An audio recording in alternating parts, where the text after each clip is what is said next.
And then we're going to attack and kill their Blood Moon. Boom. Get gone. This feels too good. Hello and welcome, everybody. We are back here with another league. This time we're playing some Karn Amulet based off of the following list by Musasabi. This is a list that went 6-1 in a recent modern challenge, playing mainboard Karn the Great Creator, among other things, including a third copy of Valka Molten Pinnacle, and going all in on that plan with Hanwir Battlements, the other haste land that is not Slayer's Stronghold.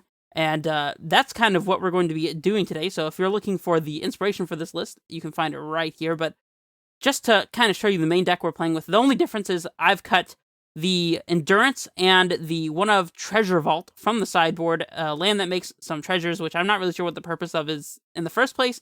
And then Endurance, just because I haven't found it to be super impactful for a singleton card. And additionally, it's also like 60 ticks or something online, so I just didn't want to bother with it. And like I said, I have played as many as 3 Endurances in the past, and I'm just not super thrilled with the card overall, so I decided to let it go and get an extra bit of tech here against the Hammer matchups and Blood Moon decks, which are around, and a singleton copy of Lantern of the Lost, a 1-mana sort of Relic of Progenitus effect. When it comes into play, it immediately exiles 1 card, which is extremely good against Escape or Reanimator threats like Kroxa or Archon. In those types of scenarios, it serves as a 2-shot graveyard exile effect.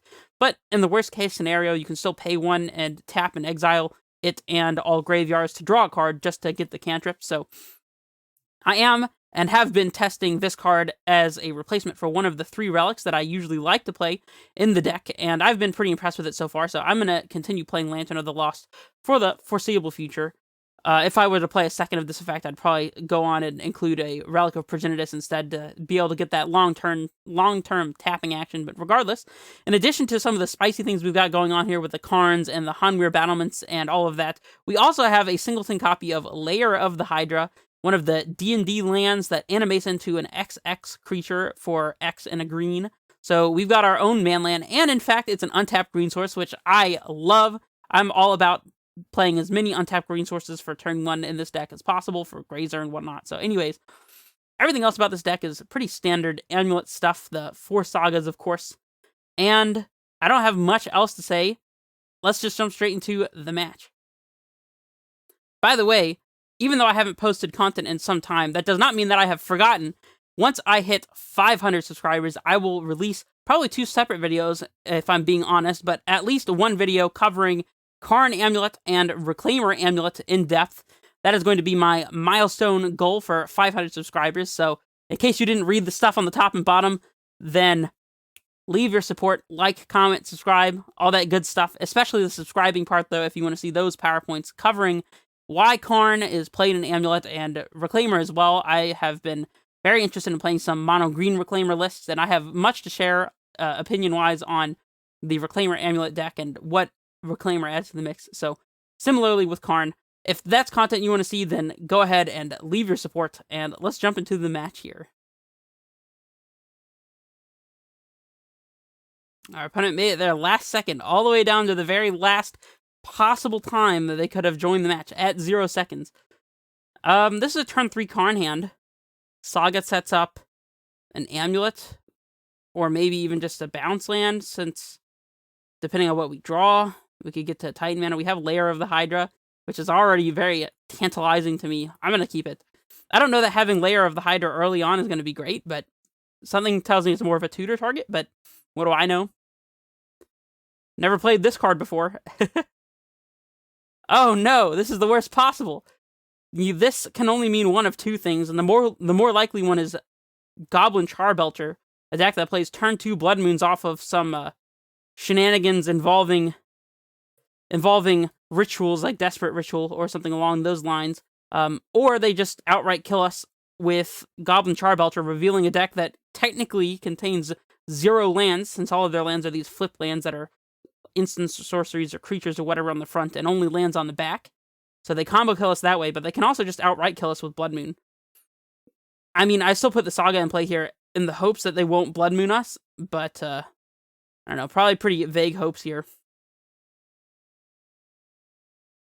I mean, we have no choice but to play the Amulet. I guess we could have played Forest Dryad, but nah. Let's just go ahead and get as many lands in play as possible, especially since we've drawn 2 basic forests, which is pretty lucky against the Blood Moon deck, but we'll Karn and see what we can do.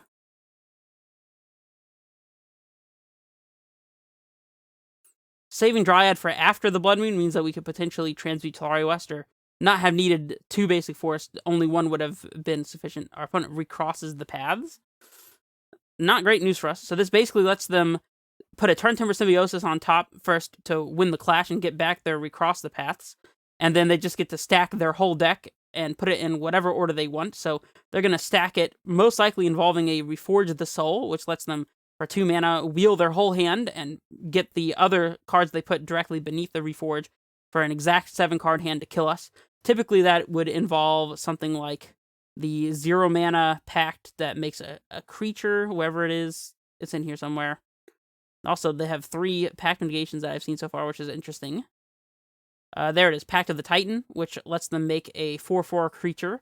And then they can sacrifice that immediately to the 1 mana... I'm looking for it. We can put the Dryad on the bottom. There's a 1 mana card that lets them sacrifice it for a bunch of mana. The creature they make, and then they use that mana to just go off and combo all in the same turn. We'll float with our Saga and sacrifice it. I don't know if there's anything our Karn can even get here that'll actually help us. I guess it stops Charbelcher from killing us. Interesting. Well, I guess we get map since we already have an Amulet, and then we just need to draw a Titan. Pretty much. So we can Karn, and that deactivates Charbelcher, and I guess we just minus for Liquid Metal Coating to get rid of their red source, like so we can kill it next turn. It is technically possible for them to like have something to kill Karn, like they could cast a Shatter Skull Smashing to do a bunch of damage to Karn, and then try to kill us with Charbelcher the turn after. So if we could map for a bounce land, play bounce land, play Karn. I guess we wouldn't be able to play Needle in the same turn. We can also start by casting Explorer and seeing if we find like another Amulet. We could play Bounce Land, play Amulet, play Bounce Land up to 7 mana, and we could play Karn and Dryad, or Karn minus for like Needle or something. We definitely are playing Karn this turn. I think it's pretty safe to map for a Bounce Land first, and then play Explorer. If we hit a Titan, we could do the Titan thing, but we don't. We didn't hit an Amulet, so we'll just be playing Karn with no other business here, but that's alright. We weren't really planning on anything else, so... Karn letting us survive through Charbelcher is pretty nice. And we'll keep the Bounce Land in hand here, I guess. Okay, so... we could minus now, and that lets us kill a red source next turn if they don't have one in hand, which could be quite good. Because next turn we can play the Coding and plus Karn after coding the land to kill it. So I think... I don't expect them to have, like, Lightning Bolt or anything like that. And if they have to Smashing the Karn for 3, that's fine. Is that fine? It might be safer to just get Needle here in case they kill Karn, so we can next turn play Needle, naming the artifact, and then go for Coding and deactivate a land on upkeep, and then start killing lands after that. So I think getting Needle is the safest play in case they kill Karn. And we'll pass. Well, hopefully this Karn can win us this match. It also lets us get colorless threats that we can cast through Blood Moon, like Sky Sovereign that we can uptick to attack with, or Wormcoil Engine. So Blood Moon is not as much of an issue now. They have to kill us with Pyromancer's Ascension, which is a very complicated way to try to win the game.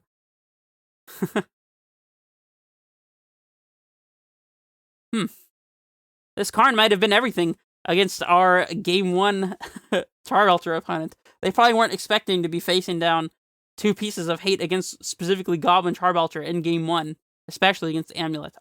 So, that's one of the upsides of playing Karn, at least.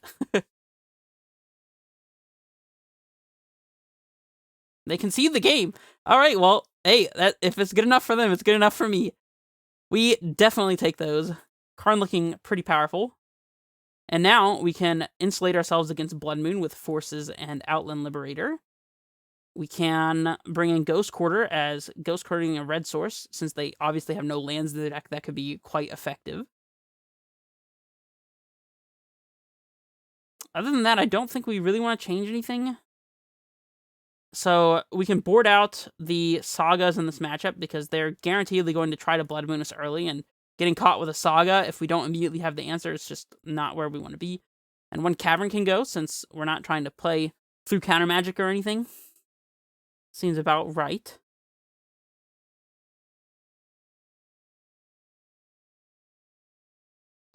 There's an argument for bringing in the Pithing Needle so that we have 5 possible draws, like live from the deck, to be able to turn off their Charbelcher, but then it doesn't let us play around smashing like we did in the game 1.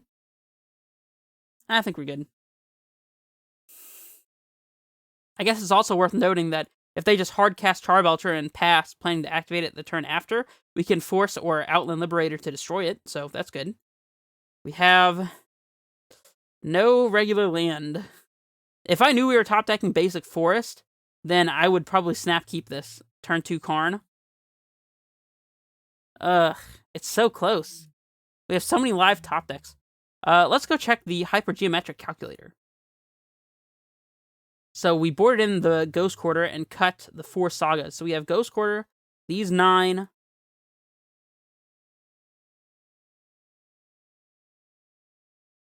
see, we have 19 plus the Ghost Quarter, so 20 live hits out of 53 cards. All right, so our population size is our deck size of 53. Successes, we have 20 possible lands that would be fine to top deck. We are only going to be able to draw 1 card before we need that land, and we need that land to be one of those successes. Let's calculate. We are 40% likely, so 37% likely, to actually draw the land off the top if we keep this. Do we have 2 draw steps? Maybe? They play land, pass, we miss. They play land, pass. If they ritual into Blood Moon, then this hand still works because we can force it. So I think because of that, it's fine to take a second possible draw if we miss the first time. That jumps up to 60%. So more often than not, we are able to find the land that we're looking for. It's definitely a risker, but I'm going to keep it. And the only reason being that we can actually force a Blood Moon if they turn 2 Blood Moon that allows us to potentially still Karn them.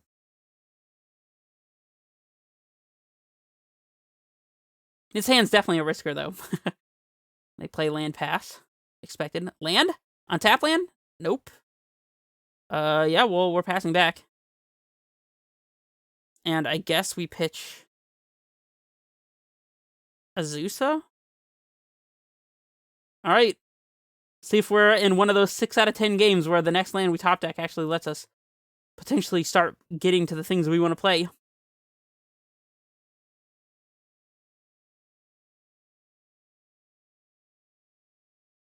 Strike it rich to make a treasure. Okay. They didn't Blood Moon us, and we missed that land as well. That's not looking great. Definitely not looking great. I think we can discard a redundant Karn at this point. We need all of our green cards to pitch to forest, Dryad to try to win the game through land drops, Grazer to power out Karn fast. Hieratic Ritual. Just play Charbelcher. Just slam Charbelcher and pass. Iron Crag Feet. Alright, well, we are dead. What can you do? They play Charbelcher, they activate it for the remaining 3 mana, and reveal to us a deck of 52 non-land cards, of course. They have, let's count how many Blood Moons they have while we're here. I see 1. Oh, hold on. Alright, they got 1, 2, 3 Blood Moons, perhaps? Unless I missed one. They have at least 3 Blood Moons. They could have one in hand, to be honest. 1, 2,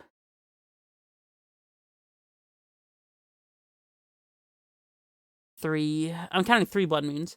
They did not. They did bring in Force of Vigor, so that's something to be wary of. Interesting. Okay. Well, I guess this game was just not meant to be. If they had kept a turn 2 Blood Moon hand, we would have actually potentially had that covered, but... Alright, Force of Vigor is another great reason to be cutting Urza's Saga as well. And yeah, I'm just going to run it back. You can't feel bad about losses against Belcher for any reason, just because it's such a bad matchup, and you might as well take risks and see if it pays off. You're usually not going to be able to win that match anyways, so... Huh. Well, we get to play turn 1 Valakut, turn 2 Lair. And then play Outland Liberator to play around Blood Moon. And then we get to pick up the Lair and then play Lair as another untap source for Karn. Alright, I mean, I'm going to give it a shot. Hopefully our opponent mulligans to a slow hand or something.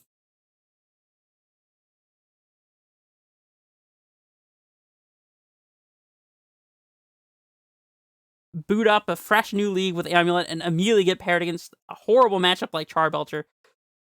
Yikes. Explore. We're definitely not letting Explore bait us into getting destroyed by Blood Moon, so we'll just slam the Liberator like nobody's business. If it flips, we can attack and destroy their treasure token. If they just, like, cast nothing, they play land and pass. That's probably unlikely to happen. If they have Blood Moon, they should still probably just slam it here, but... I guess, if they have Blood Moon and they slam it, we can play a bounce land. Attack and pass and flip the Liberator so that the turn after we can attack to answer the Blood Moon and still have Liberator for, like, a second Blood Moon if we have to, like, pay one to blow it up or something. Here's Blood Moon, as anticipated. Yep. And, insult to injury, it's the cool-looking one. Had to be the cool-looking one, didn't it? So the upside to killing this Blood Moon now is we get to put both of our bounce lands in play. One of them will interplay without bouncing a land thanks to Blood Moon, but the other one, like, we'd be able to explore.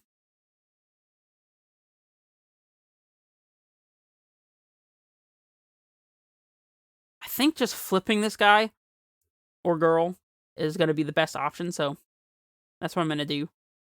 We might just be dead anyways. I guess this plays around a Charbelcher, potentially.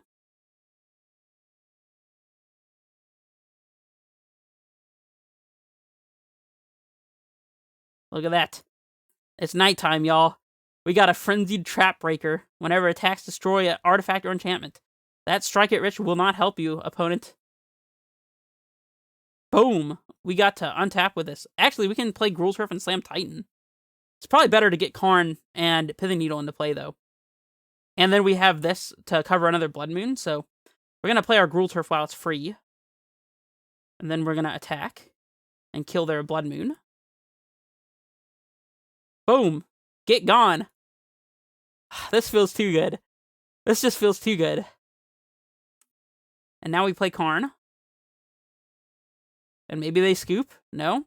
No such luck? Well, -4 Pithing Needle just to make absolutely certain that we're not getting punked here. Yeah, I think going for the coding just to deactivate a land is a little atrocious. Probably too exposing. Yeah, we'll get the Pithing Needle. And we'll explore into Pithing Needle because that's a thing we can do with our mana. Vesuva can copy Basic Forest. And then we'll be very insulated against Blood Moon, so we'll name Goblin Charbelcher. And pass to our opponent. This way they have to have a way to kill Karn, they have to have a way to kill the Pithing Needle, and they have to be able to activate Charbelcher all in the same turn because we have the Outland Liberator covering potential Charbelcher shenanigans. If they make us, like, if they don't kill us and let us untap, then we can just kill the Charbelcher. So, feeling very good about this. Oh, and they're letting us flip the creature again? Gonna regret that, opponent. Primeval Titan. We can Karn blow up their lands. We can attack with the Trap Breaker to kill their lands. Actually, we can probably do all of the above. Activate. Oh, wait, we don't have Groundbreak. This is Lair. Let's see, so... We don't have a way to cast Karn and Titan in the same time. Let's see, we could Titan... Do we play Crumbling Vestige? We do not play Crumbling Vestige. So we can't Titan and Karn. Well, let's go to combat and attack and kill their treasure. First things first.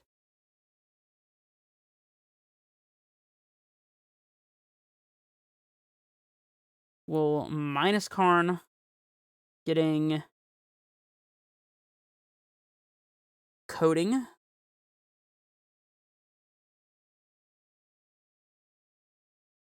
And we'll play it. And we'll coding to blow up a red source.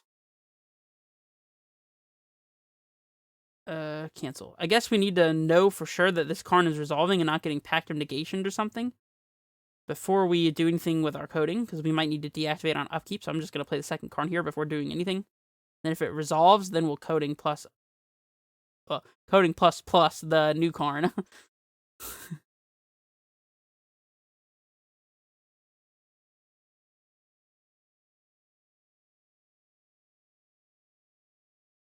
And if they force a vigor these two in response, then I suppose we minus Karn for Tormod's Crypt to exile our own graveyard, so we can then minus to get the Pithing Needle again. They're almost dead to just the 3 damage attacks as well, so they force a vigor. I guess we might as well deactivate a permanent. Or we still get to kill it with the Karn, since it's still going to remain an artifact. That's fine. They exiled Nature's Claim. Okay. We'll keep this Karn, and we'll uptick to get rid of that Shatter Skull. And we'll Vesuva to copy Forest.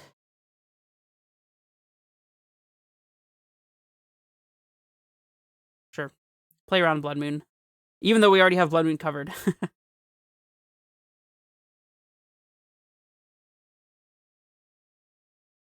Then we can go for the Tormod's Crypt. Or I guess we can do Lantern since it cycles. Or we can actually just activate Lair of the Hydra and kill them. That's a good option as well. Lair FTW, people. Let's see, this is not an artifact or anything, right?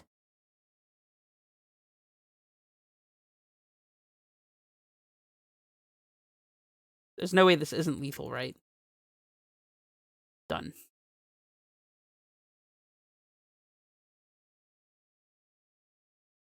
And they concede. Dude, we actually won a match against Belcher. Wow. And that is all thanks to this one right here, Karn the Great Creator. If you were wondering why we're playing this card, well, now you know. All right, well. All right, sorry, I got everything back in order now. Also, we're going to pretend like the top part said Karn Amulet the whole time, and yeah, we already won a otherwise unwinnable match thanks to Karn the Great Creator, so already paying its worth and inclusion, and updated the record down there as well, and we are here for match 2. I will see you guys in the match. We do have an interesting hand here. Turn 1 Grazer lets us pop off the turn 3 Saga, floating either 2 or 3, depending on if we draw land or not. And we have Bounce Land. 1 additional ramp piece makes us a turn 3 Titan. We can also go turn 1 Grazer into Bounce Land, turn 2 Saga, turn 3 Karn, or something along those lines. Probably saving the Saga till last. There's a turn 3 Karn hand after a turn 2 Dryad. I mean, we're definitely keeping this. The interesting thing is sequencing this hand. For example, to play a turn 2 Dryad here, unless we top deck an untap source, we have to Grazer in our Bounce Land, but that works poorly if we're going to be fetching up Amulet with Saga, so we could always Saga for Expedition map and set up another land that way. Or we could just draw another Bounce Land and it's no big deal. Yeah, I think it's okay not to get the Amulet and play ASAP. I'd rather get a turn 2 Dryad here than get Amulet on turn 3. It's pretty arbitrary, but whatever. This actually might be a turn 3 Titan just because we have 2 untap sources to go with our Titan on turn 3. We play Dryad, Bounce Land, pick up the untap land that we play, and then we just have land, Titan. Our opponent's on a Naya Brew of some sort. Sylvan Caryatid. What? Okay. 0/3 Defender, Hexproof, Birds of Paradise. Okay. Yeah, so let's do the Dryad thing. And I think we're just playing out the Bounce Land and setting up for a potential turn 3 here. We could also just play Karn and get Liquid Metal Coating or something if we wanted to, but can't kill the Sylvan Caryatid with Valka triggers thanks to the Hexproof. They're bolting our Dryad and bolting it again. I mean, we got Karn to play in between, so That's fine with me, I guess. Another Titan is pretty welcome. Alright, let's not expose the Saga here for no reason. We'll play Karn. Now, what are we even doing with it? We could minus immediately to get, like, explosives.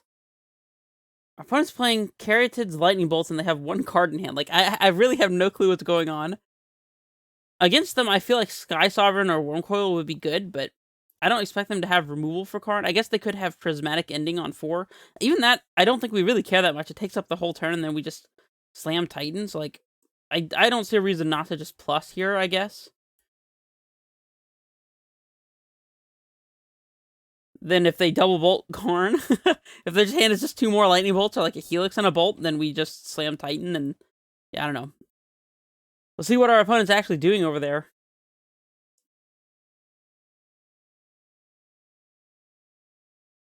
If they play a creature, we can always opt to minus Karn for Sky Sovereign and play that and kill their creature, so.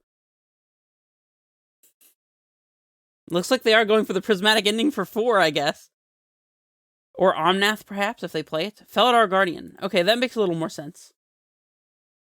So we want to get Pithing Needle with Karn and name the Planeswalker. I believe it's Saheeli. Interesting. Let's see.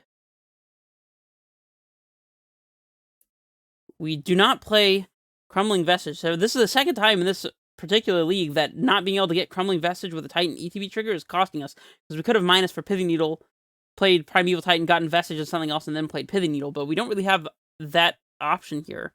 We definitely need to stop the Saheeli Rai combo. So we don't really have a choice but to minus Karn. So let's go ahead and do the minus.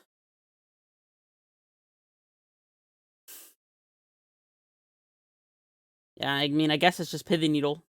I guess that way we would lose to exactly Saheeli Rai plus Prismatic Ending.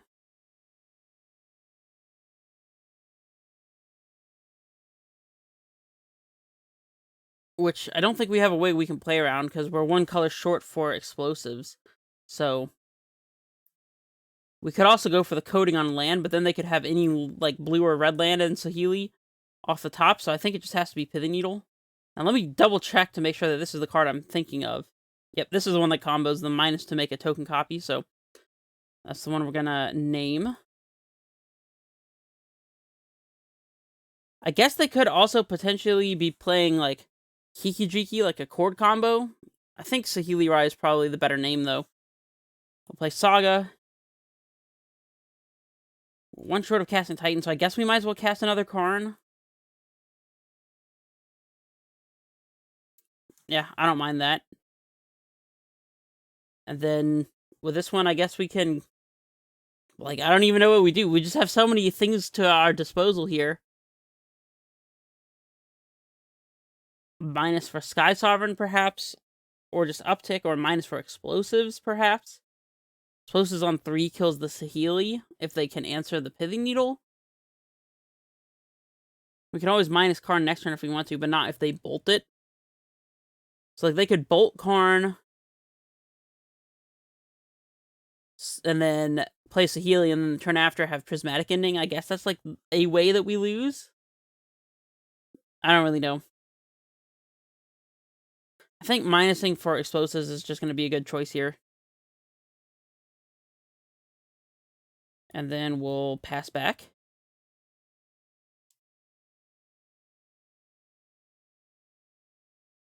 Oath of Nissa. Definitely Saheeli Rai combo then.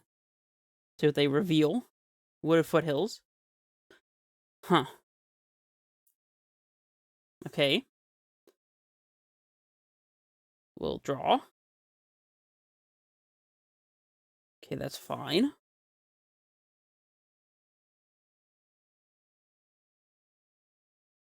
So I guess we're going to Titan set up Valakut and something else. I mean, if we wanted to be absolutely certain that we're not going to lose to the Saheeli combo, we would play Explosives on 3 here and pass. Maybe have 2 mana spare. We could get Coding, play Explosives on 3 and pass, and Coding something on upkeep. I think that's, like, the safest. It's also pretty free.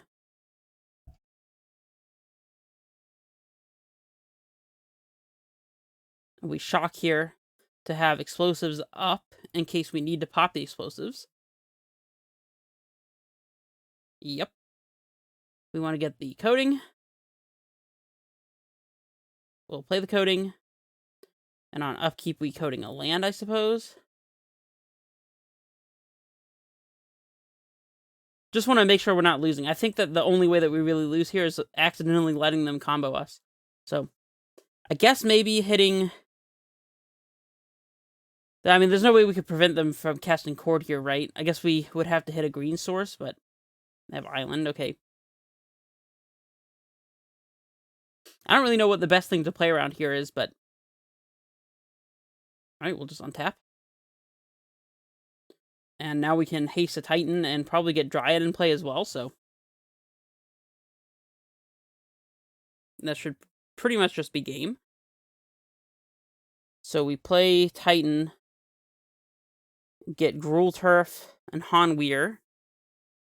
That's 6. Get Gruul Turf, Hanweir, float 3, pack for Dryad, play Gruul Turf again, activate, attack, get double Valakut, and then we probably just win instantaneously.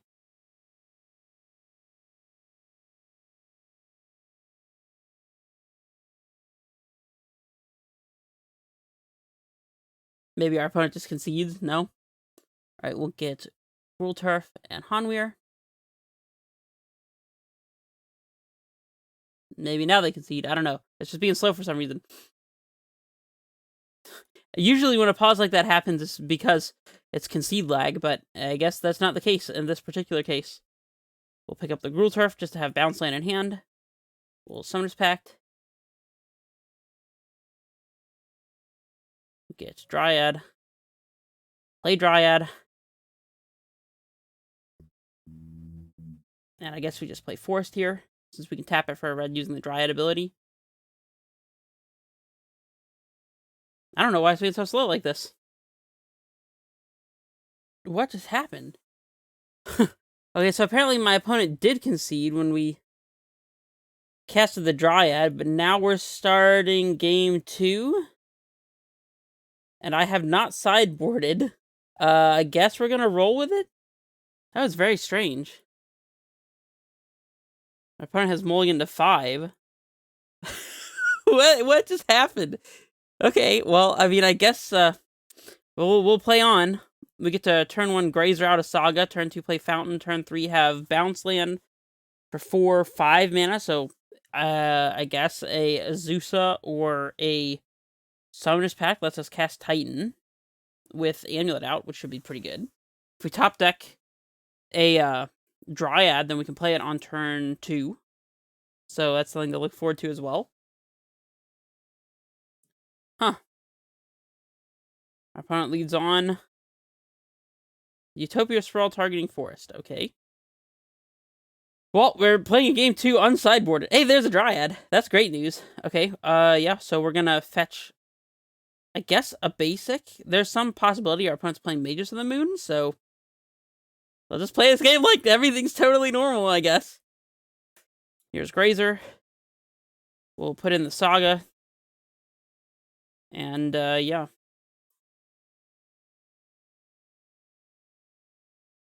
Oath of Nissa. See what they get. No! Not that one! Mages of the Moon, go away! Well, I mean, we did get the Forest to play around that, but probably would have sided out Sagas against them, to be honest.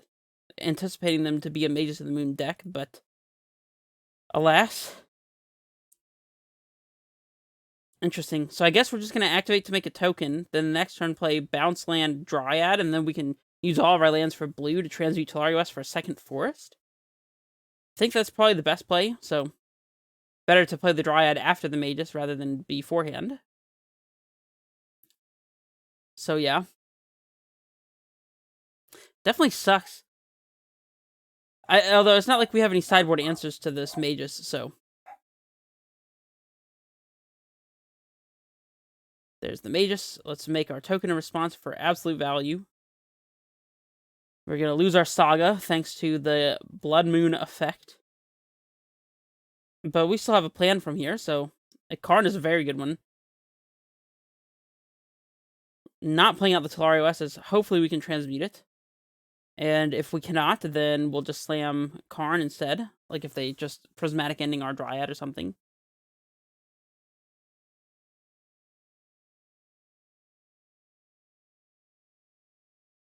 Without our Guardian.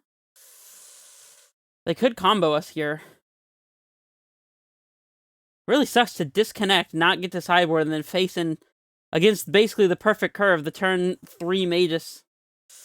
Yikes. Onweir. Okay, so let's transmute while we have the Dryad colors available. Get our basic forest and just hope that we're not dead. They got a wooded foothills, by the way, from the reveal, so here's our basic forest, which we'll play. And we'll play Onweir. And there's no reason to attack, so we'll just pass. Yep. And there's also no reason to have this foothills in the revealed card zone since they played it, so no Saheeli Rai, please. Then we can play Karn minus for Needle, and then just start going to town, I guess. No Saheeli Rai, no Saheeli Rai, don't do it, you don't want to do it. Rip apart to kill the Dryad. Well, at least we got our basic forest first. They have one card, and it's not Saheeli Rai, because otherwise they would have just killed us. And we'll block the 2, I guess. Keep the construct around for when we have more artifacts in play, thanks to Karn, the great creator. He is pretty great. We could just slam Titan, but I don't know. I do not want to lose to a top deck Saheeli Rai, so let's just go ahead and deal with that threat right now. And now our token will be able to potentially trade for Magus. We'll get the Pithing Needle. And we'll go ahead and play that one. And I think we might as well play out the Tolario S at this point, too. Name Saheeli Rai. I don't see why not. We'll pass. Karn might win us this game, because we're about to be able to -4 the boat and kill Magus of the Moon. And then our mana will be unlocked and things will be good. Oh, Bring to Light?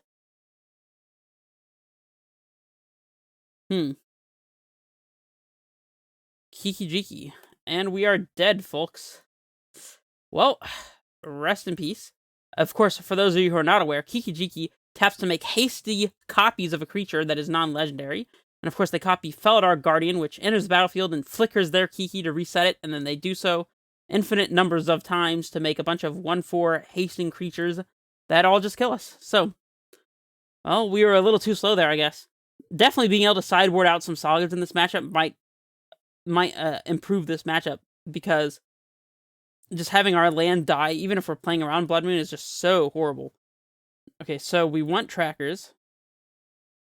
Well, a tracker. We want Ghost Quarter probably as well. Needle is a good one for the board. Outland Liberator could be interesting. I don't know what kind of artifacts and enchantments they would have. I doubt they play actual Blood Moon. They probably have creature tutors and stuff to get the Magus, though, so. Do we want explosives? I don't know, I'm not really feeling explosives. Honestly, maybe we're not changing a whole lot in this matchup anyways. Maybe one explosives, just to see what's up. They probably have a lot of 1-mana dork creatures as well, so I don't mind having access to explosives. And then that way we can cut a couple of these Sagas, probably, to try to prevent exactly what we just saw in Game 1. They'll be trying to pyre out a bunch of annoying Magus of the Moon type effects. We can trim a Summoner's Pact as well for the same reason.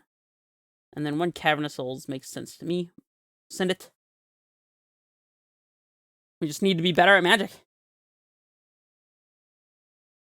I don't know, maybe they're not consistent enough to get Magus of the Moon on turn 2 or turn 3 that keeping 4 Sagas in the deck is fine, but we'll definitely be on the play.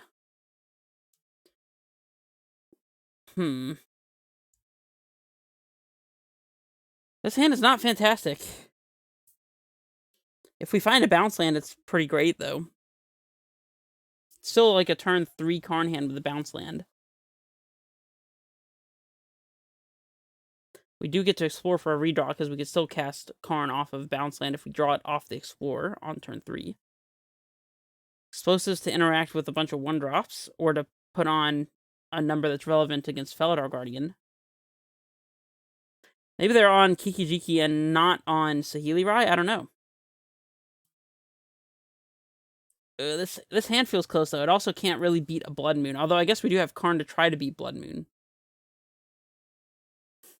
If we miss on lands, it's pretty bad, but I'm gonna try it. We also have Garenbrig for extra ramp to actually get up to Titan mana, so we don't need to top deck terribly many lands. A single land and any bounce land would do. Or we just need to run a couple lands off the top with an Explorer redraw, which shouldn't be too hard in a 30-land deck, so... Famous last words, obviously. Our opponent mulligans to 6. Maybe they will not cast a turn 2. They mulligan to 4. A turn 2 Mages of the Moon. No thank you. A turn 3, I guess, was last game. They're mulliganing very heavily to find hate for us, I guess. I mean, that makes sense, but... mulliganing to 4 seems pretty rough. What's funny is our hand is kind of vulnerable if we get our amulet destroyed, so... even if they just had like a turn 2 Knight of Autumn or something to kill our amulet, that would be kind of annoying. Unless, of course, we top deck land, and can just slam a turn 3 Dryad pretty easily, which would be nice. Leading on the Valakut here, because if we were to want to play something that casted 1 green next turn, we could play Amulet and then Garenbrig, but I don't think that that's going to be a factor here. Like Grazer, but unfortunately we don't have the land for it, so we'll play the Amulet, I guess, and the Garenbrig, so that way next turn we can just go straight for the Karn if we draw the bounce land.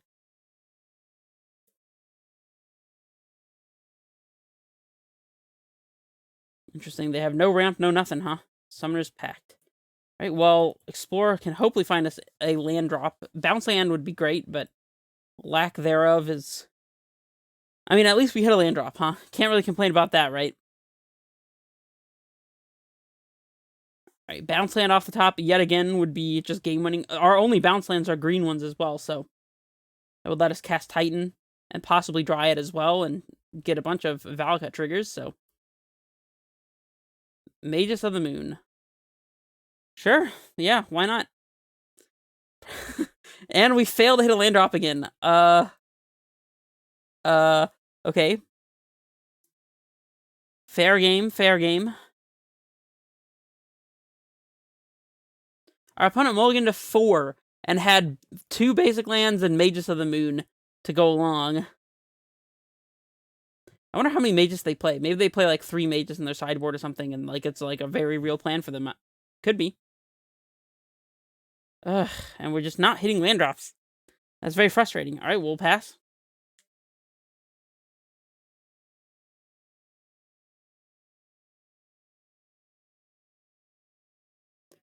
If we can resolve Karn, we're going to minus for Sky Sovereign and try to get rid of this Magus and be able to win, but our opponent might just be able to combo us before we ever get there, so... and we can just not draw a land. Cool. We'll pitch the Summoner's Pact, I guess? The Zeus is not great either. I think we pitched the Azusa so we can pack for a second Dryad in case we need to. Although we have a Dryad already, which I did not notice. It doesn't really matter. Oh,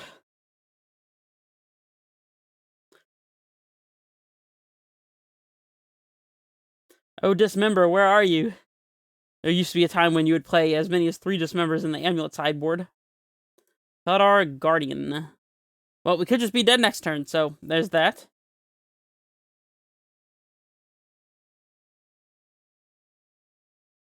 Oh my gosh, dude. Okay, pass.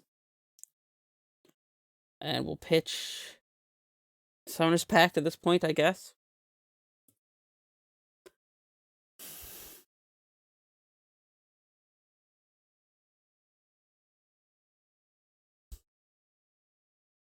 Omnath, okay.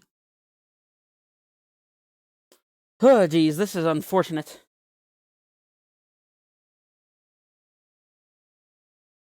Come on, man! Come on! Ugh.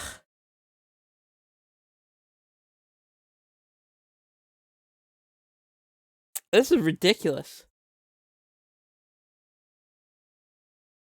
I mean, now at this point, Karn minusing for the Sky Sovereign is not good enough, where we'll just be dead. This is so stupid.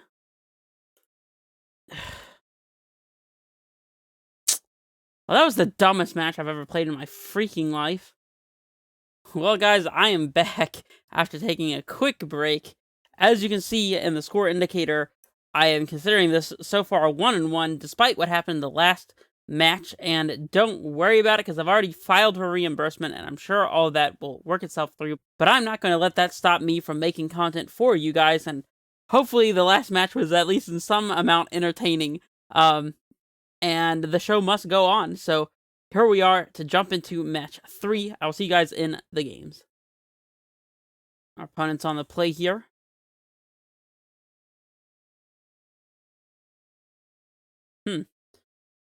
This is probably a hand we'll actually pack for a 3-drop on turn 2, but we've got a billion bounce lands, and I'm going to give it a shot. We have Titan mana ready to go. We have a Grazer to block this turn when Ragavan, our opponent's about to play. Dragon's Rage Channeler, same difference.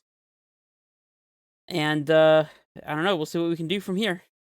And here we want to intentionally put in a bounce land rather than the Vesuva so that we can play a turn 2 Dryad or Azusa here, which I definitely will do if our opponent is not holding up Counterspell, that is. Even so, I could see myself potentially slamming it, although I guess casting Summoner's Pact into a potential Counterspell and then just getting our 3-drop countered would literally lose us the game on the spot, so... Looks like our opponent's planning to cast actual spells here, though, so... No big deal. Suppose we could still get wrecked by Spell Pierce. If they Spell Pierce our Summoner's Pact, then that'll be kind of sad. So to play around Spell Pierce, we probably want to cast the Pact before we play our first land drop, so that if we want to, we can Vesuva copy something and still have an untapped source ready to go if we top deck, like, Karn or something, so... Or they could just Bolt Grazer or something, or cast Serum Visions, that works too.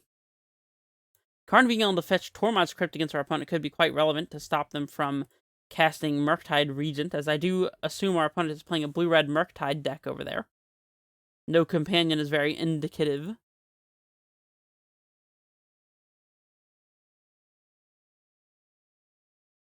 Oh man, they have an active Channeler now, too. Yikes. Well, I don't want to block, because I'd rather have this Grazer to stop a second Ragavan if they've drawn it, so... Amulet. Interesting. Well, if we play Forest Amulet this turn, the next turn pack for Azusa, they land Azusa land, that would let us Titan, but not through Counterspell or Unholy Heat, so I think we are supposed to slam the 3-drop this turn.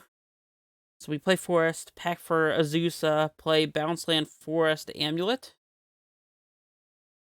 I think that's probably the best line. We'll pack first. I guess our opponent could have, like, Blood Moon or something along those lines, but I'm not playing around it. And we do have to do Azusa so that we don't end up dying to land drops here. And also so that we can actually play our Amulet this turn, so... Azusa first.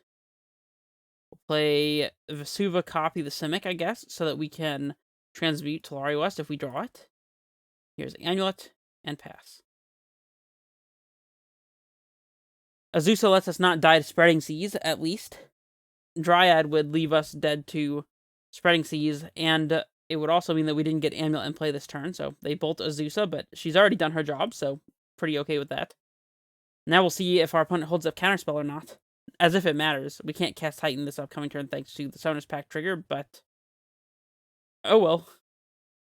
They have free reign this turn to do whatever they want.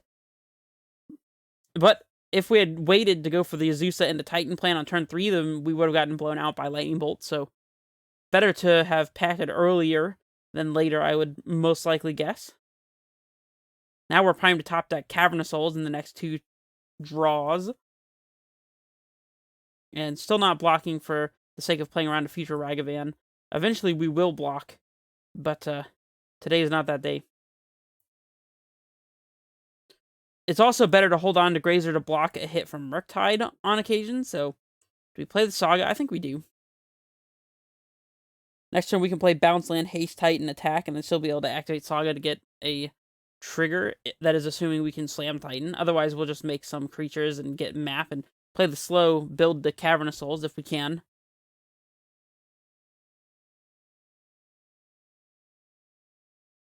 Depends on what's going on here.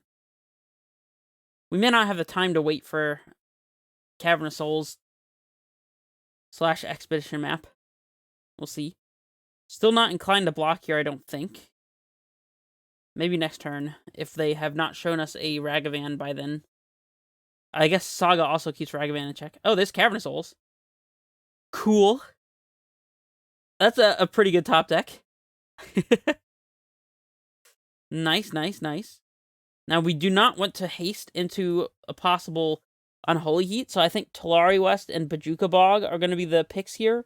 That way we can activate Saga still, and it'll hopefully turn off our opponent's Channeler, and if they don't have the Unholy Heat in hand right now, then top deck Heat would not kill our Titan, so... And even if they do kill our Titan... Oh, we don't have Mainboard Bog. Well, in that case, TUS plus Saga's not bad. Or TUS plus Layer of the Hydra. We can get Layer of the Hydra. I don't know if that's going to be better than getting a second Saga, though, in all honesty. We can't play around Unholy Heat by getting Bog. That doesn't mean we should play into it by hasting, though. The TUS may be Valakut, so that we could top deck a Dryad as a good option. Or we could even get Cavern Naming Dryad. I think just second Saga makes the most sense here. We'll put the Saga trigger on top of the amulets so that we can actually float mana if we wanted to. That's the technically correct way to do it, especially if you have double amulet. But with only single amulet, then it's not as big a deal, but this is the world we live in, so now we probably will be chump blocking the Channeler if our opponent gives us the chance.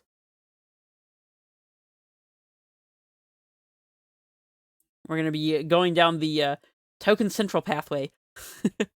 That Cavern was a very nice top deck. I don't know if it'll be enough to actually win us this game, especially if our opponent finds Murktide, but Charm to draw, sure. I mean, if they do find Murktide, we might just have to wait on our block and hope that they can't kill our Grazer before we can block with it. Don't know if that's likely to happen, but Mainboard Bog would have gone a long way here.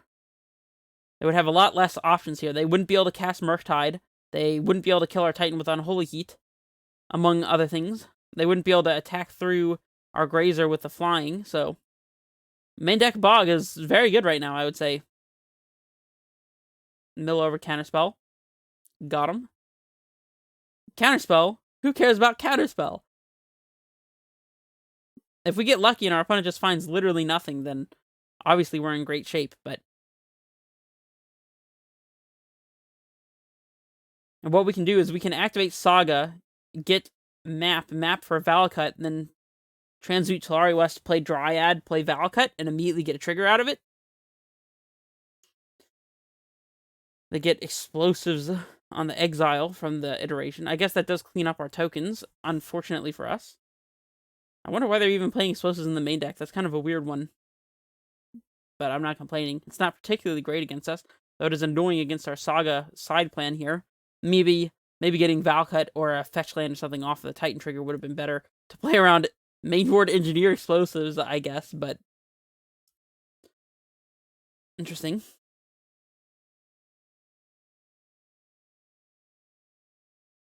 They have land. They have the Merc. Murktide wouldn't be great, because we could just, like, get Dryad into play, and Valakut either them or their Murktide or both to death, so... Probably just holding up Counterspell here. I think I'm willing to go ahead and eat this block.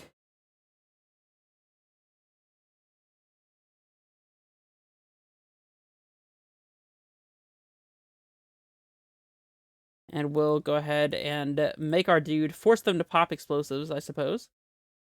They can draw here, that's fine. We'll go to our draw. Another Talari West is a very interesting draw. There are many ways to approach this turn. We could also just transmute for another Titan. They're probably going to counter the Summoner's Pact when we cast it, though, so... That also means that we get in for an extra 4 points of damage, though, because they're not killing the construct, so that puts them at 3. I don't know if that's relevant, but we'll let this go.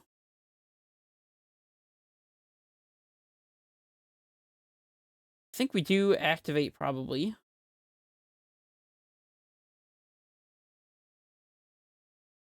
But now we don't even have to expend a land drop in order to go for the transmute, since we drew the Talari West. Still probably just map here.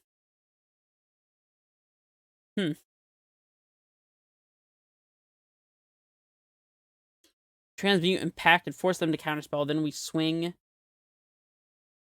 I mean, I guess so.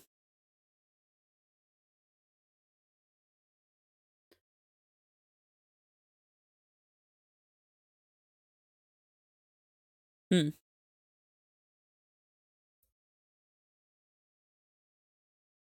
They do have to counter this because we can play land and play Dryad, and that way we don't even expend our potential Saga token, so Spell Pierce. Well, I mean, I guess it's worth paying the first time. If they have a second Spell Pierce, then whatever.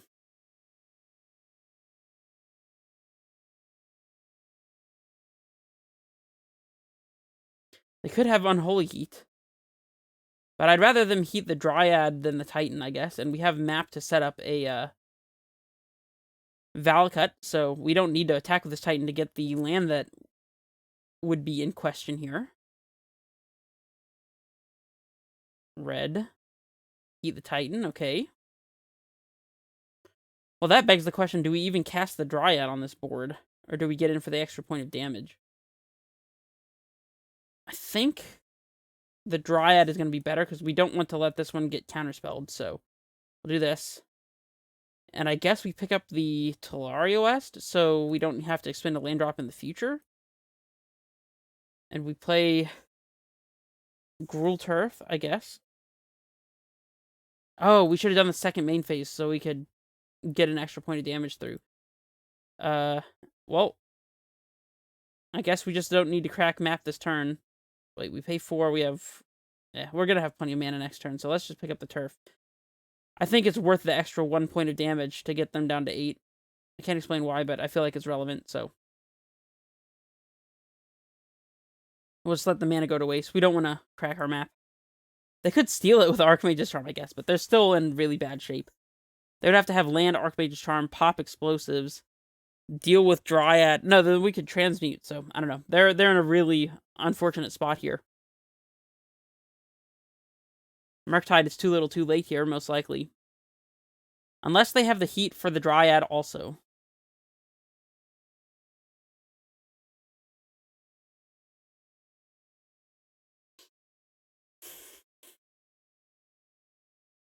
We should have picked up the Vesuva, though. Interesting. Alright, let's not lose the game. Guess we don't want to tap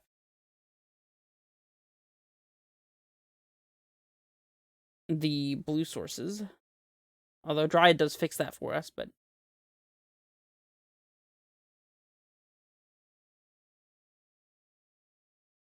Another Dryad is interesting. Sack the Saga. Get another Amulet.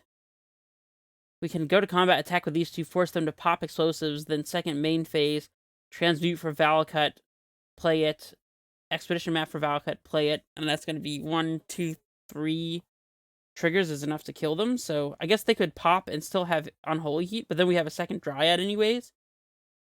Interesting. Alright, well, let's go to combat and attack, I guess.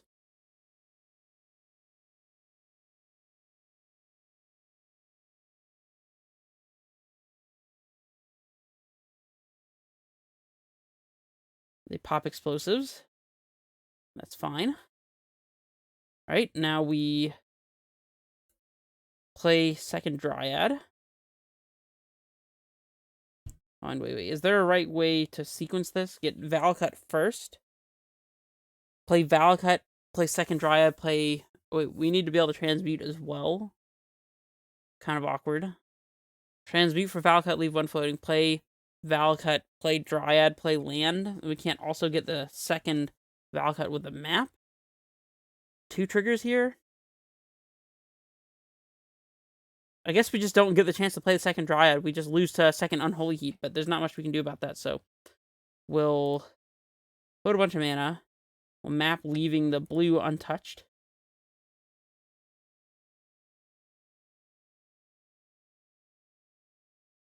We'll get Valakut. We'll transmute. You get Valakut, and then we'll just send all the triggers at them and hope that they're dead. And save targets here. Oh, we have double amulet, so we probably did have enough mana to play Dryad, the second Dryad before all this. It wouldn't have stopped us from losing to a Unholy Heat, but load green. Always yes, always yield the Valakut's.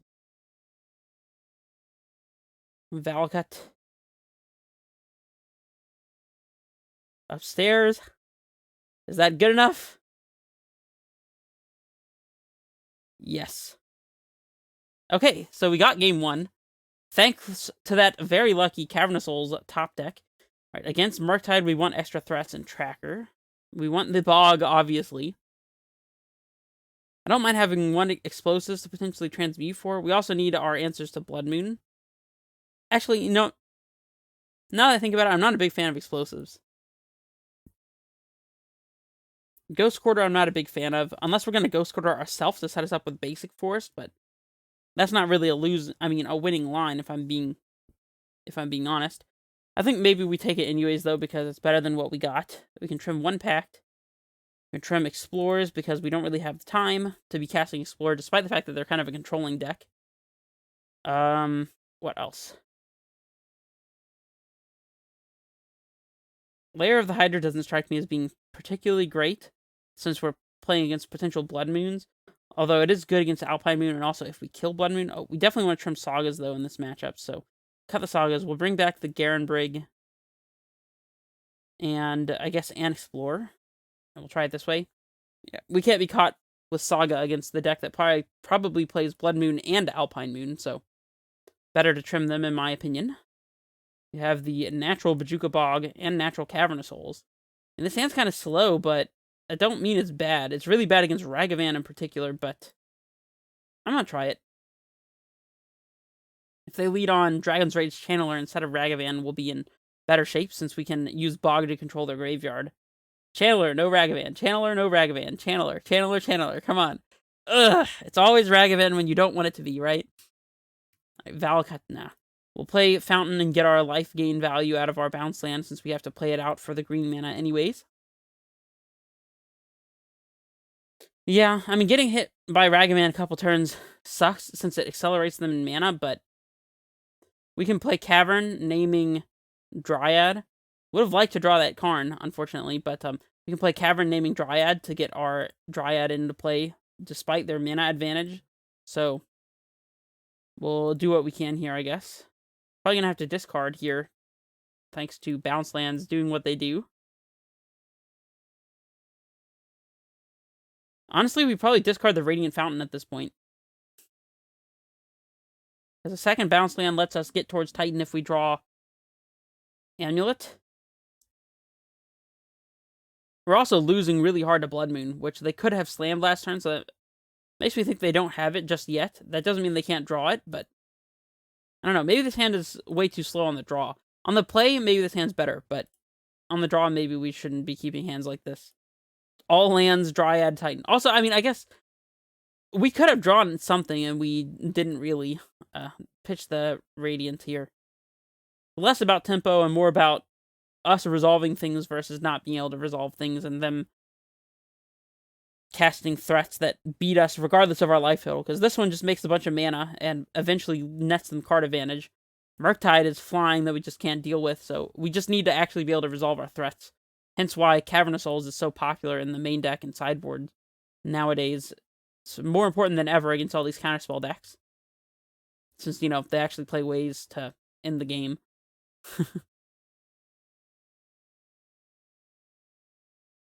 Holding up counterspell yet again. Well, news for you. We can actually go turn 2 Dryad and a potential turn 3 Titan if we hit a untapped source off the top. Them exiling Tracker is pretty annoying for us. Unless we top deck an untapped source and can conceal that we have Cavernous Souls. We can go untapped source, like bounce land, pick up the untapped source, next turn go untapped source, Cavernous Souls, naming Giant, cast Titan. We won't be getting Valakut triggers, but it looks like they are opting to cast the Tracker, maybe. Oh, Murktide. That's way worse. Ugh, no window to cast the Bog. Sad. Vesuva. Well, that can copy their basic land against Blood Moon, which I don't think we can afford to play around. So we have to cast our Dryad here and show them, unfortunately, our Cavernous Souls. But not much of a choice here. And then, I guess, Bounce Land, we can go Vesuva, choosing not to copy anything, Cavern, and then be able to cast Titan next turn, and that's, like, our only real option, so... The secret hidden mode of Vesuva, playing it intentionally not copying anything so that it can enter untapped, and then we can tap it for a mana with a Dryad ability. Assuming our Dryad is not dead, of course. And, of course, we can't afford to block here either, so... Hey, at least I get to showcase the power of using Vesuva's opt to decline to copy anything.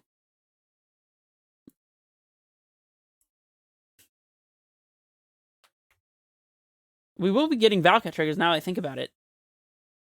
We'll have land, Titan gets up to 6 lands, so we can get double Valkat and just, like, kill their Murktide and their Ragavan. They're not attacking with the Murktide? Yeah, that doesn't make any sense. Definitely not blocking. Don't want to lose to Lightning Bolt, thank you very much. Hanweir Battlements. They exiled our haste land, oh no!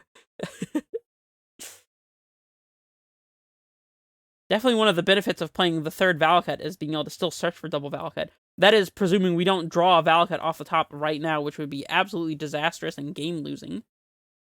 Alright, so we'll play Vesuva as a copy of nothing. We'll play Cavernous Souls naming a Giant. And here we go, guys. The classic Vesuva on nothing to cast our Primeval Titan.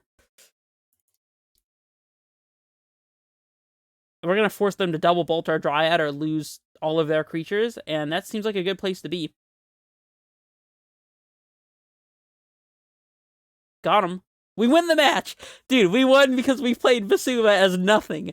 Ah. Perfect. Would not have that any other way. That's just beautiful. Oh, man. Well, I'll see you guys in the third match. Let me update the record real quick. Alright, I said third match, but I meant fourth match, but the record is now updated. And, yeah, alrighty, let's hop in here. I will say, so far, I have been pretty impressed by Karn in just a couple matches I've played, so... And speaking of the devil, we see a Karn hand, but this one's not particularly fast. This is just the classic turn 5 Karn. I don't know about that one. Okay, I guess it's turn 4 if my Dryad ramps us, but I think this is a safe mulligan, so goodbye. It had the wrong 1-mana artifact, you know what I'm saying? And this hand could definitely use a bounce land, or any green source. I'll try it, though. Put an extra redundant Dryad on the bottom, perhaps? We could also bottom the Battlements. I don't see a reason to do that, though. I'll just bottom the Dryad. Hopefully our opponent's not on a Thoughtseize deck.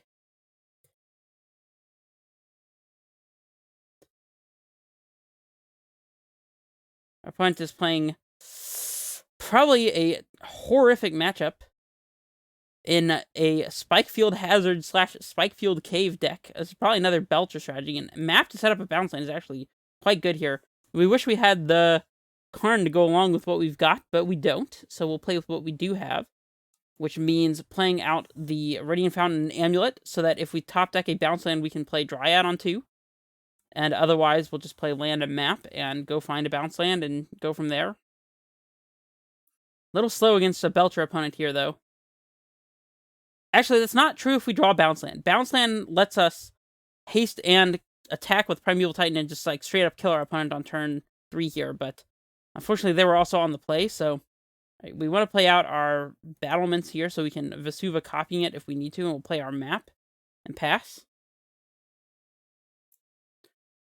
Bounce lane off the top is not enough to get Titan into play, unfortunately. Yeah, I mean, we might just be too slow here. Our opponent casts Recross the Paths, although it's lagging a little bit. They reveal their 51-card deck here and get to stack it the way they want. They've got Charbelchers. The real question here is how many copies of Blood Moon do they play, at least main board? I'm not seeing any so far. Do they really play 0 mainboard Blood Moons? Unless they're all in hand and they just didn't cast one that... Seems pretty unlikely. So I guess all their Blood Moons are in the sideboard, so maybe they only play like 3 Blood Moons, perhaps? Of course, they can just kill us next turn, so... I don't know what we possibly could draw. I guess a second Amulet. We play... I don't know, we map for Bounce Land, play second Amulet, Grazer out Bounce Land from the Summoner's Pact, play Dryad. I think that would leave us one short, unfortunately. Amulet of Vigor. Okay, now we have to legitimately do this math, because that might potentially be game-winning. We map for Bounce Land, play Bounce Land, leave green floating, play Amulet. Pact for Grazer, play it, get 4 mana, Dryad, Bounce Land again up to 5 mana, that leaves us one short.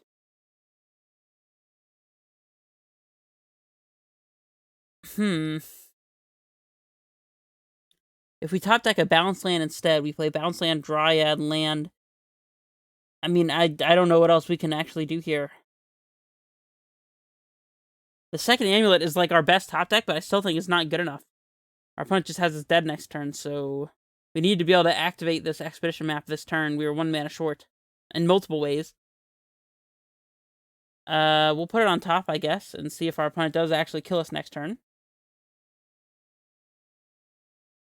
Which I'm sure they will. So we map for Bounce Land, play Bounce Land, Amulet, Dryad, and that's probably the basis of our turn there. Okay.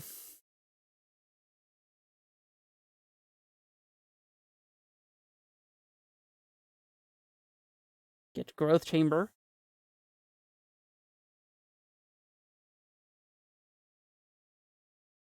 I guess in order to cast Dryad this turn, we would have to Summoner's Pact, so maybe playing the Valakut here to play this Amulet would have been a better deal, but...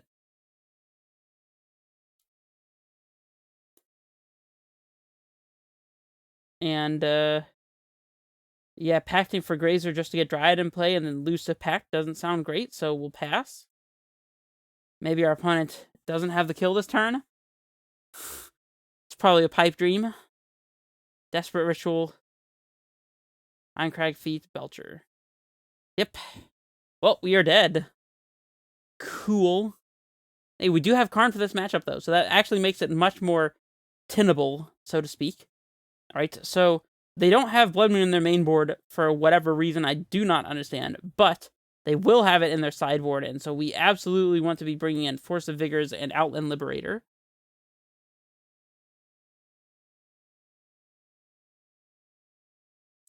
We also want Ghost Quarter.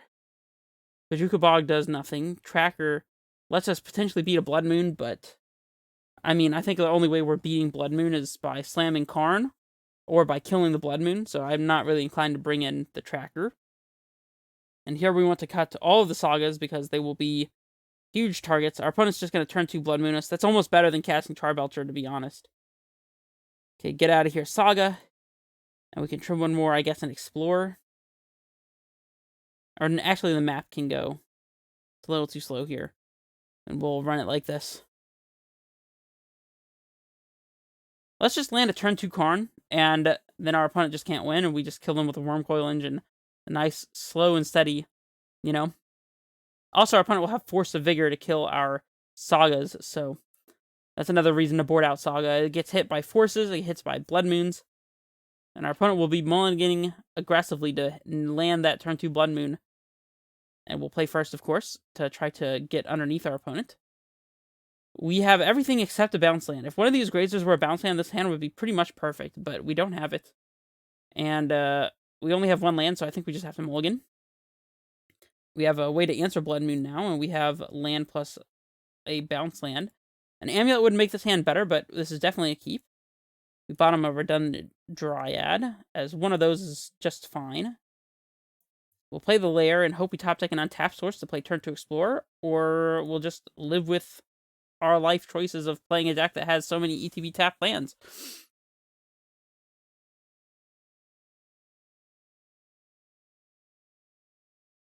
Turn 1 tap land. No surprises here. Outland Liberator. Well, here's a Gruul Turf. And we'll pass. We have no choice but to play it out at this point, so... We'll yield until instep. And, yeah. If our opponent casts Blood Moon, we'll probably have to force it. We might wait a turn to force it, just in case we top deck a bounce land that we can play out, since that'll also let us play around a second Blood Moon. So if they do play Blood Moon this turn, I think that we're probably just playing land and passing. Even if we don't top deck the bounce land, it's still probably worth waiting. Okay. Alright, we'll explore. Actually, we could play the Liberator now. Liberator plus Lair means that we can't lose to Charbelch or Pass. We have Force to cover that, but then we would be really exposed to Blood Moon, so... What can we explore into, though? Any land would be good. Explore also lets us potentially cast Karn this upcoming turn if we can top deck Karn plus a land. I don't know, though. Something tells me that getting Liberator in play is a good choice, so I'm going to play the Liberator. I guess we could also have played Dryad, but that's not really helping us in any kind of capacity, so we'll just do this and pass. And if our opponent does nothing, we can flip the Liberator. We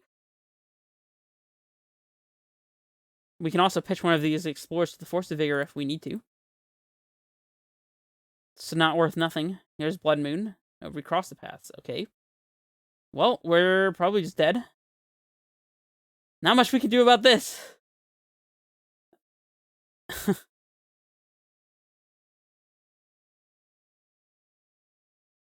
I see 0 Blood Moons yet again. Are they just not playing Blood Moon?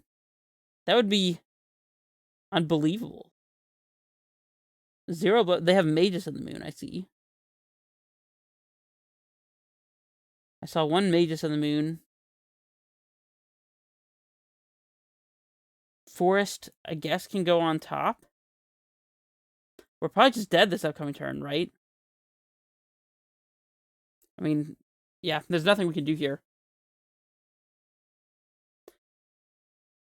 We even came here packed to beat Blood Moon, and our opponent is just ultra rude by not even playing Blood Moon. Rude. Alright, there's a land.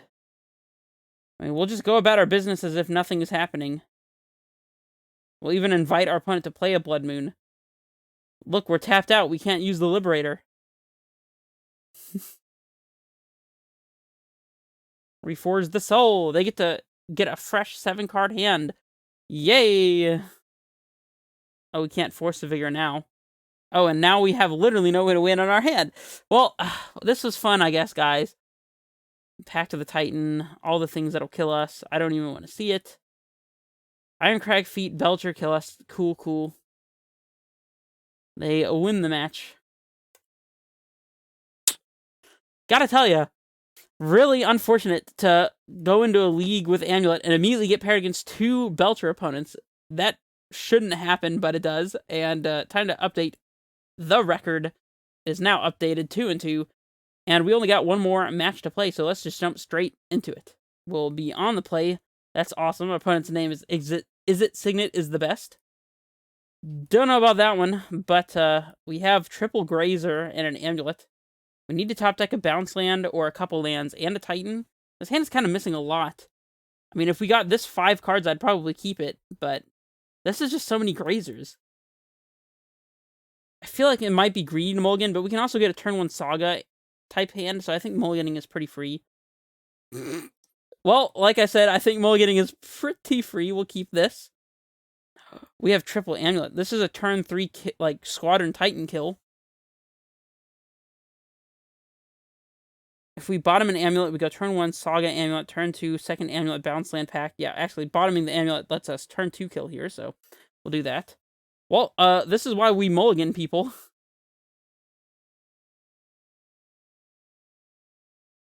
Go. Oh, you know what I just realized? We actually can't do the turn 2 double Amulet kill because we don't have Boros Garrison and Sunhome and Slayer Stronghold in our deck. We play Hanweir instead. Our opponent's playing a red-white deck with Flooded Strand. Prismatic Ending Amulet. Well, we got a couple more where that came from. The one that's hidden underneath our Urza Saga and the one that's in our hand. So, Mishra's Bauble. Interesting. I'm not aware of a deck that plays Flooded Strand. I guess it's like some 4-color deck, and of course we just top deck the 4th Amulet like nobody's business. Sure. Let's just do that, I guess. And we'll play Bounce Land and play second Amulet, and don't want to always yield. That would be a mistake.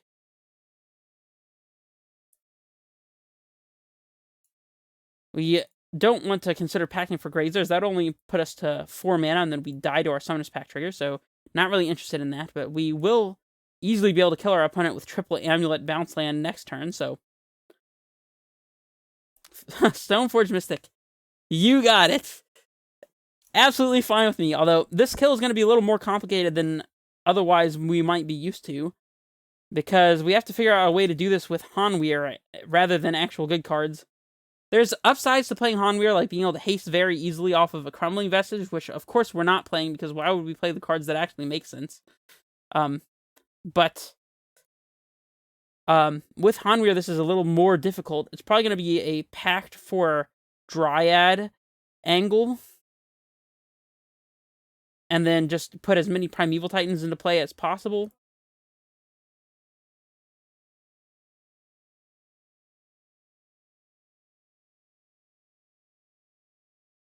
Our opponent might also just scoop if they so feel inclined. I would be very appreciative of that, but of course, packing for a Dryad here is pretty free, as we are going to need to have Dryad in play to kill our opponent anyways, so...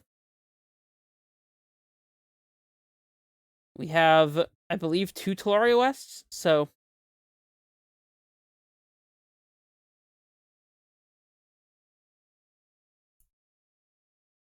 We'll play Titan.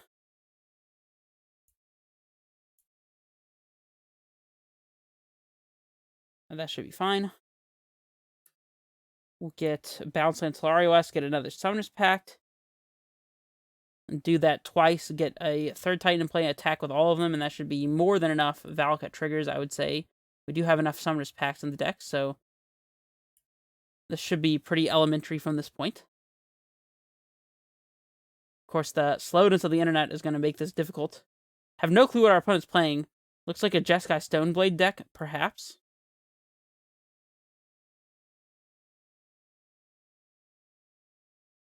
This usually goes a little faster, but alright, our opponent concedes.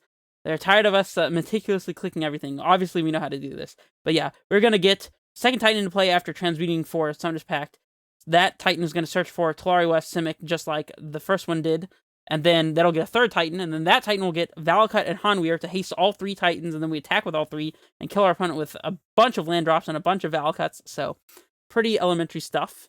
Against Stoneblade, I feel like Tracker's probably good. Liberator and Force are, like, actually not great, because the main thing that we care about from them is Kaldra, and that doesn't die to their... to these artifact destruction effects, as that Kaldra card happens to be indestructible, unfortunately, so... yeah. Although, I guess Karn is quite good against Stoneforge shenanigans. Don't know if we need Bog. They had Bauble, so that indicates they're playing Luris. It might also indicate they're playing DRC, so I'm okay with bringing in a Bog. And we don't want Explorer if they're more aggressively slanted, which is possible. And I think we can cut maybe a Saga, just in case they are playing Alpine Moon. We don't want to get punked. Although, Saga is very good against their prismatic endings, as obviously setting up an extra amulet is quite impactful, as it was in the game that we just played, at the very least. And I think that's about it. Yeah, I don't think I want to bring any of this stuff in. Explosives is a little slow, so yeah, we'll just run it. We could even Karn to get Pithing Needle to name Stoneforge Mystic if we can potentially outrace them putting equipment in play. That would be pretty cool. Then they would just wear our Pithing Needle and we'd lose instantaneously. That would be fun. This hand is pretty odd. It's quite slow, even if they don't answer our amulet, but... and we have to Pact for our Dryad and for our Titan, which is actually pretty awkward. Doesn't cast a fast Karn in any capacity either. I think it's okay to mulligan this. This is just too many Summoner's Pacts. And there we go. Once again, ladies and gentlemen, this is why you mulligan. This is a turn 2 Karn, thanks to Azusa. So we'll keep. And I think we bottom the Summoner's Pact, as if our first Karn doesn't get there, well, hopefully the second one will. They're fetching. I think our opponent is rather fetching, don't you? I should never, ever try to do accents ever again. Our opponent has turn 1 Ragavan, so they are more aggressively slanted, and they probably do play DRC, so bringing in the Bog was a good look. Alright. Well, hopefully they can't just Prismatic Ending our Amulet again. That would be pretty awkward. But we can't afford... I guess we can hold it and then play it next turn, play Bounce Land, Grazer, Azusa, and play Karn since we top deck the Grazer. There's no need to expose our Amulet to Prismatic. And I doubt they have something like Negate or Dovin's Veto, so I'm just going to pass. This will really suck if they have Alpine Moon. Hence why we boarded out one of the Sagas, but still managed to draw one early anyways, but... I don't know. They probably only play like 2 Alpine Moons. This is also bad if they bolt our Azusa, I guess. Exiling Titan is pretty okay here, since at least they can't cast it. See what they do. Maybe they just, like, play Stoneforge Mystic in a 1-drop and pass, and then we get to just, like, slam Karn. We won't be able to do anything with it, sadly, though. I guess they'll kill the Karn, and then our second Karn can do stuff. Like, uptick on a Sky Sovereign for the attacks. I don't know. Maybe we just had to play the Amulet here. Oh, they have Terror for the Saga. Yeah, that makes me feel really bad for not playing the Amulet. And now we just lose because we don't have any lands, so that's cool. I guess we should have played the Amulet, huh? Just accepted getting owned by them having a Alpine Moon. Yeah, this is why I like the board out Saga in matchups like this. You never know what kind of interaction they'll have for it. Terror notwithstanding. I think it's probably reasonable to board out a second Saga. I don't know what we'd board in, but I think it can go. And knowing they have Ragavan and DRC, Explosives is a little more tenable, so I think bringing in 1 Explosives makes sense. It might be right to bring in both, but... Alright, we'll run it this way.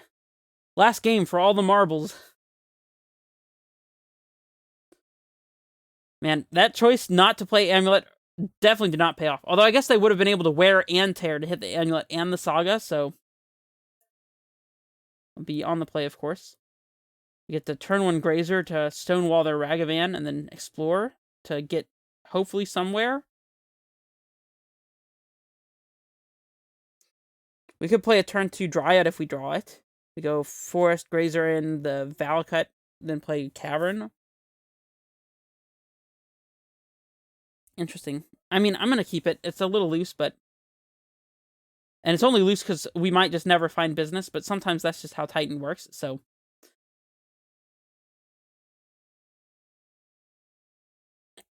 Our opponent's mulligan to 6. We'll play Forest. We'll Grazer in Valakut, I do believe. I mean, we don't have Amulet, so maybe putting in the T-West so we could make the mana and pick it up. I don't know. I'm just going to put in Valakut, though. If we draw Dryad, that'll fix our mana for Tolaria West. If we draw Amulet, we can do multiple plays of a Simic Growth Chamber to get there. Our opponent has land nothing. That's pretty good for us, I think. We'll explore. Primeval Titan is a welcome one. We'll play... I guess now we play the T-West and Verdant, so we can fetch for a breeding pool. We'll pass. Just naturally having the Cavernous Souls here is pretty nice, since they could be playing counterspells and stuff. Maybe they have Ragavan, but no DRC. That wouldn't surprise me too much. Do we instep fetch here? We could draw a Tracker or a Dryad, in which case the fetch will be valuable. It would make it more painful for us to transmute Tolaria West, but I'm not even convinced that we need to do that, and we do get rewarded by top-decking Trackers, so we'll play it. You gotta be very careful about tiny edges, although this Tracker will probably just get countered, but... It's up to our opponent. No? Alright, we'll play Bounce Land, get a clue. Get a clue! Well, we're drawing 2 cards from our Tireless Tracker. Divination plus a creature seems pretty good to me. Now they're gonna have to Lightning Helix it or something? Bolt it? Sure, we'll fetch. We're such experts. We saved this fetch for this exact scenario. My goodness. Alright, we'll get Breeding Pool, because I am not afraid of our 3-color opponent playing Blood Moon. I just don't see that happening. And now we can yield. Let everything go. We'll pick up the Tolaria West, actually, since we can transmute it if all goes wrong. And we have the Untapped Source and the Cavernous Souls that will not only make our opponent's counter magic look silly, but also let us cast Titan here. So, it's pretty good. Boom. Cavern. Name Giant. We'll float a uncounterable giant mana. It's a humongous mana. It's much larger than the other ones, and it's much less counterable. And our opponent just concedes. You know what? We'll take that. Oh, that was the match. That was a pretty early concession, I'm not going to lie, but we absolutely take that. And now the record is updated below me to indicate. So that's pretty cool. Now, as per the usual, I do have some thoughts for the deck list. So, there are 2 routes to go about this. And I'm going to try to keep this short, because a lot of you don't watch these little ending sessions anyways. But one is, we could continue with the Hanweir Battlements plan, in which case we absolutely, in my opinion, must have 1 Crumbling Vestige. I think Crumbling Vestige holds the list together when you're playing the Hanweir Battlements build, because it allows you to haste off of floating a mana with Vestige and Titan. Like, you know, that comes up more often than you would think, to have a bounce land, Vestige, and a Battlements between your deck and having like one of them in your hand or whatever. In order to haste Titan, that comes up a lot. And then there were multiple scenarios where we needed our Titan to ETB getting Crumbling Vestige to like double spells. So we could cast a Pithing Needle that we got off Karn, or so we could easily cast a Dryad or something like that. I think that Crumbling Vestige is just very good in this deck, and I think it's probably better than the one of Lair of the Hydra that I was actually hoping would do a lot more than it did, although it did win us a game. However, my general suggestion for this deck is to go back to playing the Boros Garrison Slayer Stronghold package. I think that Battlements enabling you to have extra Valakut is nice when it comes to being able to enable Dryad and whatnot, but in the games where you're just casting a Primeval Titan for value, being able to get lands that'll make your Grazers and Dryads and Azusas better attackers in the long run, or give you double strike on non-Titan creatures, or let you attack and still be able to block with Titan, or do the double Amulet kill, given that you have Sacrifice a Saga on turn 3 or something. That comes up a lot more often now that we play Saga in the deck. I think that not playing the Sunhome Slayer Stronghold version is just not great, so I would definitely make that change. I would cut the Valakut, I would cut the Hanweir, I would cut the Radiant Fountain, and I would add the classic Garrison Slayer Stronghold Sunhome package. And of course, when you do that, you want to split your Gruul Turfs with Selesnya Sanctuaries to make some white mana, in the off chance that you might be able to incidentally activate these lands a little more easily, which does come up more often than you'd think. I think that makes your life a little bit easier. And yeah, I think that's about it as far as where I would stand on changes. I like having a couple of Explorers for the extra redraw. Is quite nice. It could be reasonable to play a second Azusa for the possibility of turn 2 Karn, so I could see maybe making this switch. Just add 1 more Azusa. Other than that, I don't think I have many suggestions for the deck list. I like the bullets in the sideboard as far as the choices go. Although I think perhaps the Walking Ballista could be better than Wormcoil Engine, just because Ballista seems more relevant in today's meta, being able to kill Ragavans or DRCs that don't have flying, or pick off Hate Bears or whatever. There are many different things that Ballista does, and Wormcoil Engine just doesn't come into use as much as I would have usually liked to see. So, anyways, like I said, I'm not going to spend a whole lot of time on this section anyways, so hopefully you guys enjoyed this content that I'm working diligently to bring to you. So, if you do enjoy this content, then abide by the banners. I think it's down there. Like and subscribe and comment and all that good stuff. And I'll see you guys for the next one. This is Red Face Menace, signing off.